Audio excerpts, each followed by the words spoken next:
Today is March 12th, 2021, and today's card of the day is Webbed Up from the Spider-Man Hero Kit.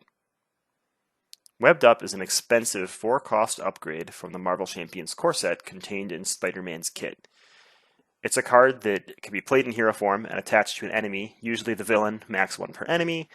What it does is the next time that enemy would attack, instead, you discard Webbed Up and place a stun status token on that enemy. That's going to ideally avoid 2 straight attacks, because 1 from the Webbed Up and then 1 from the status card. Or I guess always avoid 2 straight attacks. It's great in solo because you can get 2 turns of relief from the villain, but still really good in multiplayer if you can defend for a lot of players and stop the villain in their tracks. Some of the cards that combo with Webbed Up, there's not a ton of them. I mean, it's a really strong card, but there's not a lot of synergy with anything that's out there yet. You can use Press the Advantage from the Aggression Kit. It's a 1 cost, 2 damage attack.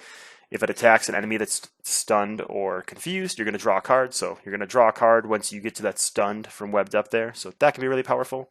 Also, if you get stunned onto a villain and then play Webbed Up, you're avoiding 3 attacks. So cards like Iron Fist and Tackle can get you 3 attacks avoided, which can be really powerful. Sadly, it doesn't have a lot of great synergy with Spider-Man himself. It's a hero form only card, and we'll talk about some of these in the next segment where we talk about rules goofs. But you can't use Peter Parker's genius ability to play Webbed Up because you have to be in hero form. Likewise, when the villain skips their attack to trigger Webbed Up or to use that stun status card, you're not going to be able to trigger Spider-Man's spider senses, and that kind of brings us to our rules goofs section. So it's hero form only. Like I said, you can't use Spider-Man's genius ability to play this card, even though it's really expensive, you're going to want to. And the Webbed Up trigger and the following stunned card will replace an attack. So when it's played on a villain, this is going to prevent your spider senses or free card draw from Spider-Man from triggering. Remember, status cards have priority over everything.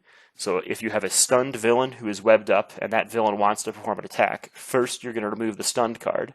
Then on the next attack, you'll have removed Webbed Up and place a stunned. And then on the third attack, you'll avoid an attack with stunned, which, even though there's not a lot of synergy, is obviously a very powerful effect. So what do you think about Webbed Up? Have you used it to great effect? Is it one of those cards in Spider-Man that you typically use as a resource, or something you really use to tie down the villain? Let me know in the comments below, and tune back in next Monday for more Card of the Day videos.